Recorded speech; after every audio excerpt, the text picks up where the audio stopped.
السلام عليكم ورحمة الله وبركاته. الحمد لله رب العالمين، والصلاة والسلام على سيد المرسلين وعلى آله وأصحابه وأزواجه وذرياته وأهل بيته وعترته وأولياء أمته أجمعين، أما بعد، فقد قال الله سبحانه وتعالى في شأن حبيبه تعظيما وتشريفا وتكريما: إن الله وملائكته يصلون على النبي يا أيها الذين آمنوا صلوا عليه وسلموا تسليما. اللهم صل على سيدنا وشفيعنا وحبيبنا ومولانا محمد وعلى آل سيدنا ومولانا محمد وبارك وسلم صلاة وسلاما عليك يا سيدي يا حبيبي يا رسول الله صلى الله تعالى عليك وسلم.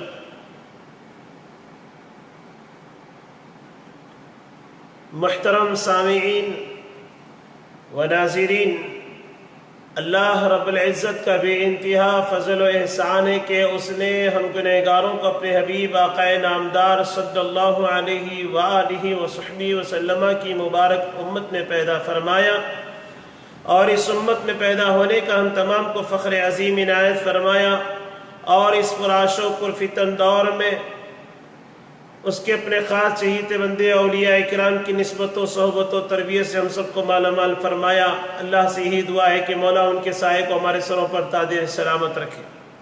بزرگوں، اللہ تعالیٰ نے ہم پر بڑا احسان یہ فرمایا کہ ہماری زندگی میں پھر سے ماہ رمضان عطا کیا۔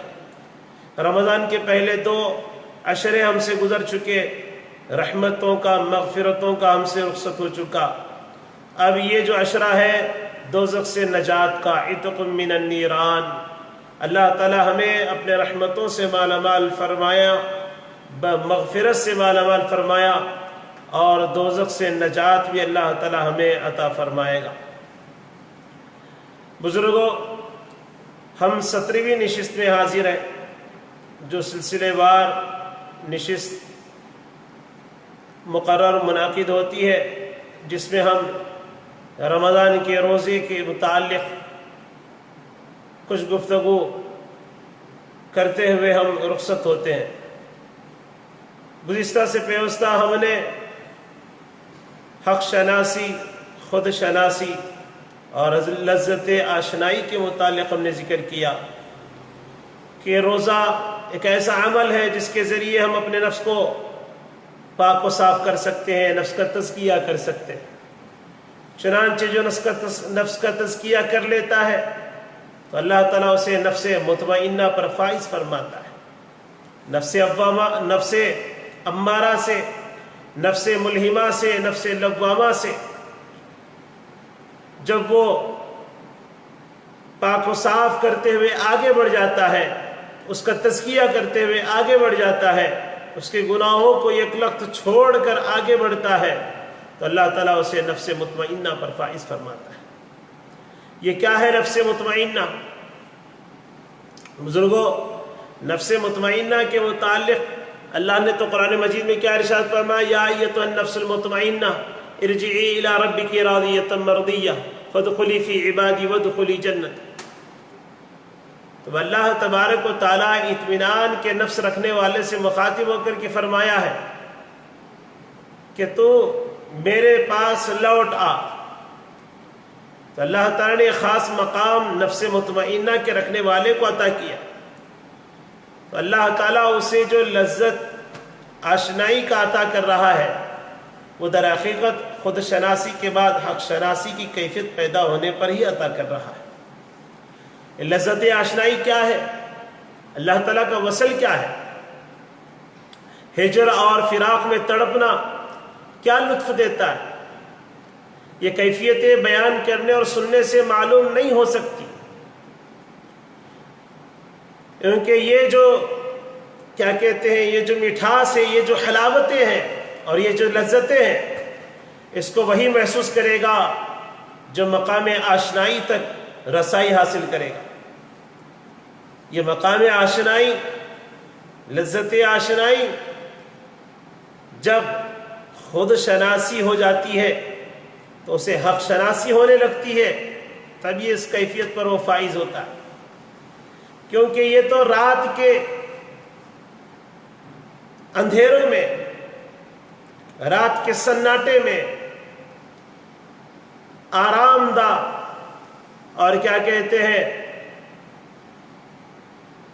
جو پرسکون بستروں کو چھوڑ کر اٹھنے والے اور اپنی جبین نیاز کو اللہ تعالیٰ کی بارگاہ میں جھکا کر زار و قطار رونے والے ہی بتا سکتے ہیں کہ مقام آشنائی کیا ہے، لذت آشنائی کیا ہے.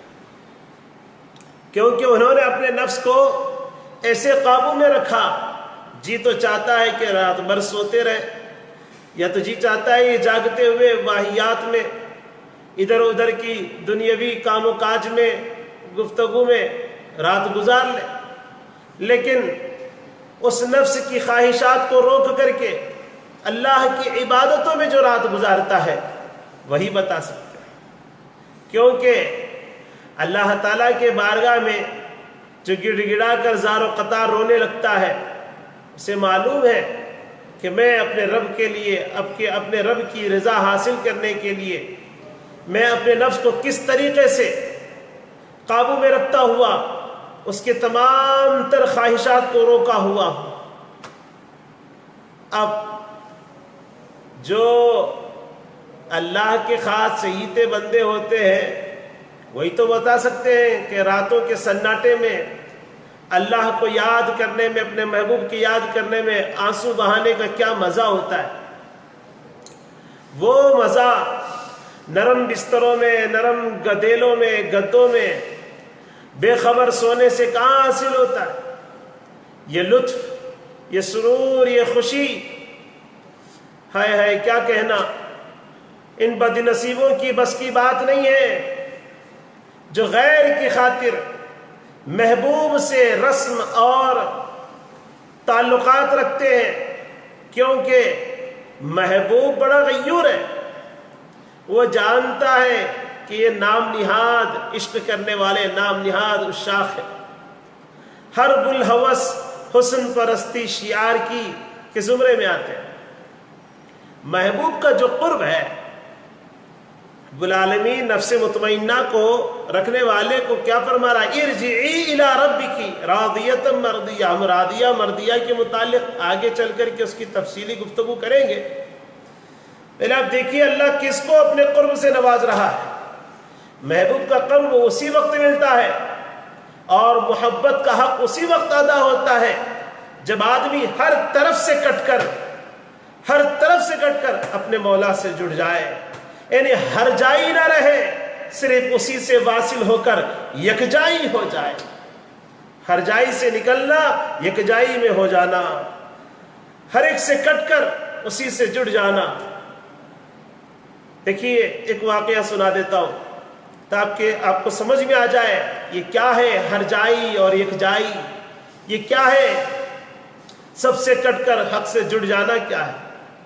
الفاظ تو سننے میں آپ کو بڑا عجیب لگے گا، چھمبا لگے گا، یہ تو کچھ سرور بھی آ جائے گا، لیکن حقیقی فیض تو اس وقت تک حاصل نہیں ہوتا جب تک کہ آپ کسی صاحب نسبت، کامل مربی، پیر، شیخ کی نسبت سے وابستہ نہیں ہو جائیں گے. تو بزرگوں، میں ایک واقعہ سناتے ہوئے آگے بڑھوں گا کہ ایک مجنو جو کیا کہتے ہیں جنگل سے گزر رہا تھا، اس کی زبان پر لیلا لیلا لیلا کا ورد تھا، کیونکہ وہ لیلا کا مجنون تھا، اسی کی عشق میں ڈوبا ہوا اپنی زبان پہ صرف لیلا لیلا کی صدائیں لگاتا ہوا جا رہا تھا.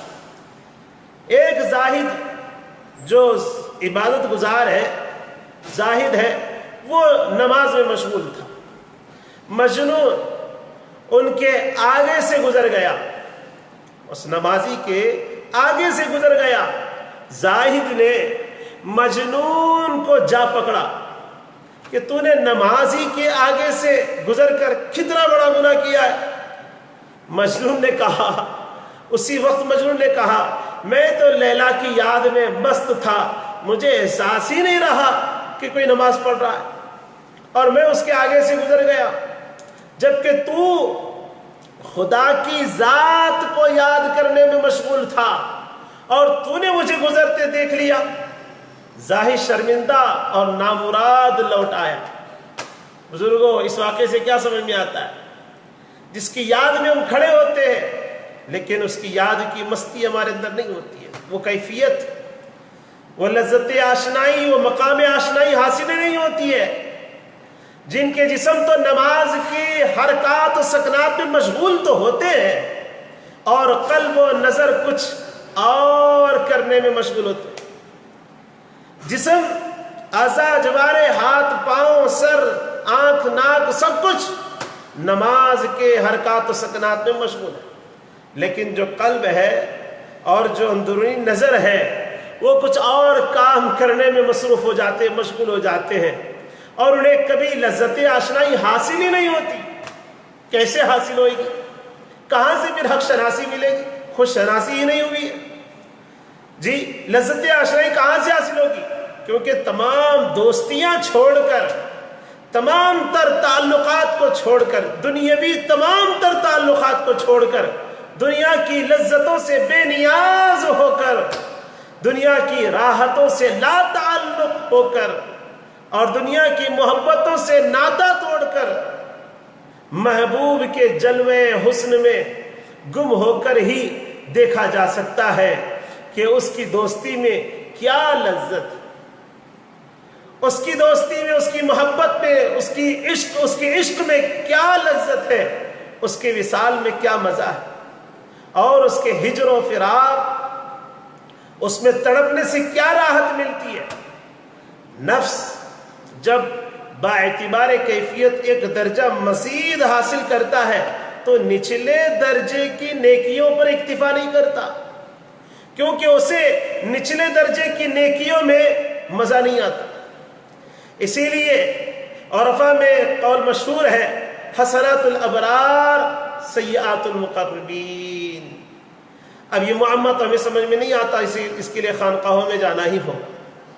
میں بس سرسری طور پر ذکر کر کے آگے بڑھ رہا ہوں یہ بتانے کے لیے کہ اہل بیت اطہار پر تو اللہ نے خاص کرم کیا کہ انہیں پاک و صاف کر کے پیدا کیا، ان کے نفوس پہلے ہی سے مزکہ ہو چکے تھے، اور صحابہ کرام کی مقدس جماعت جنہیں مصطفیٰ کی نسبت، مصطفیٰ کی صحبت نے ان کے نفوس کو مزکہ کیا ہے۔ پھر تابعین تابعین نے اسی نسبت کی بنیاد پر اپنے نفس سے جہاد کرنے کے قابل ہو کر اپنے نفس کا تزکیہ کیا۔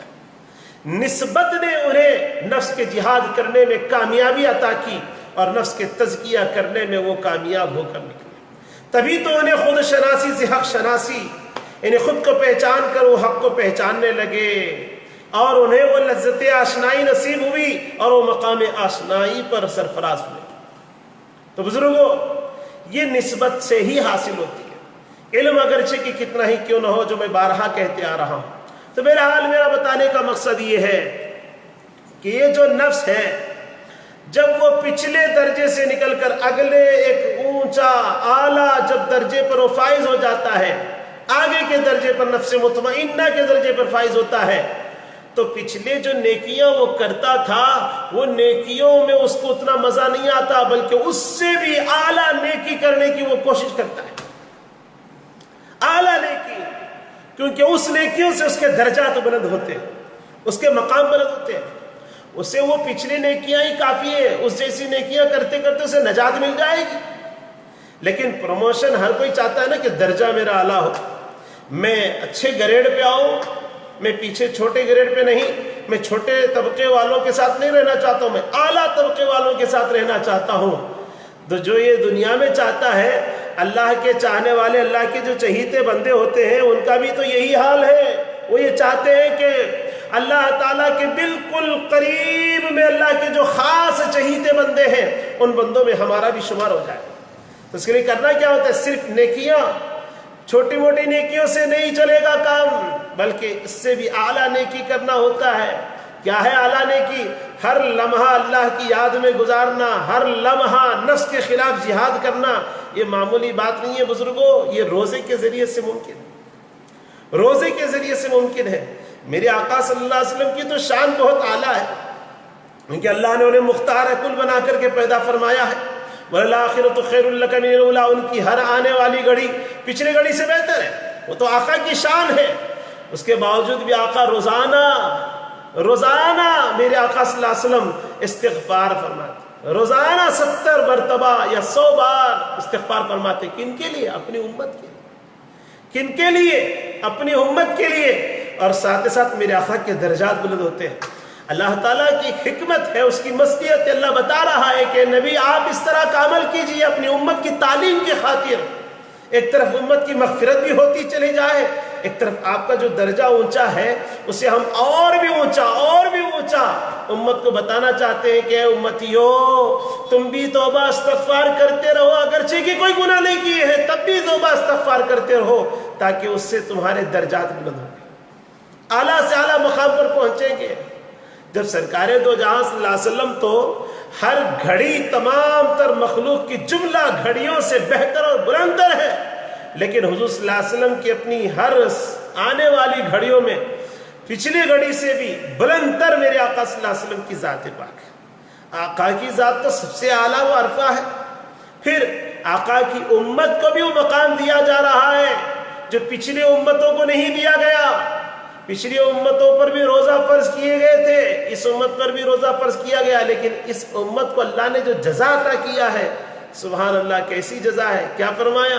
روزہ میرے لیے اس کا بدلہ میں خود ہوں فرمایا، میں خود دیتا ہوں، یہ بھی فرمایا۔ خیر، وقت تو ختم ہو چکا ہے، انشاءاللہ اس کے متعلق مزید درس کا سلسلہ جاری رہے گا۔ اللہ تعالیٰ سے دعا ہے کہ اللہ تعالیٰ ہمیں اپنے نفس کی پہچان عطا فرما اور اس کے خلاف جہاد کرنے کی اعلیٰ توفیق عطا فرما، اپنے نفس کا تزکیہ کرنے کی ہمیں توفیق عطا فرما۔ اے اللہ ہمیں خودی کی پہچان عطا فرما اور تیری پہچان عطا فرما، پیارے آقا صلی اللہ علیہ وسلم کی پہچان عطا فرما، اولیاء کرام کی نسبت سے ہمیں مال فرما۔ اے اللہ جو نسبت سے وابستہ ہے مولا، ان کی نسبتوں میں استقامت عطا فرما۔ اے اللہ ہمارے اولیاء کرام، ہمارے پیروں کے سائے کو ہمارے سروں پر تعدیر سلامت فرما۔ اے اللہ وہ جیسا چاہتے ویسے ہمیں زندگی گزارنے کی توفیق نصیب فرما۔ اے اللہ ہم تمام کی تو کامل مغفرت فرما۔ آمین بجاہ سید المرسلین والحمد للہ رب العالمین، والسلام علیکم ورحمۃ اللہ وبرکاتہ۔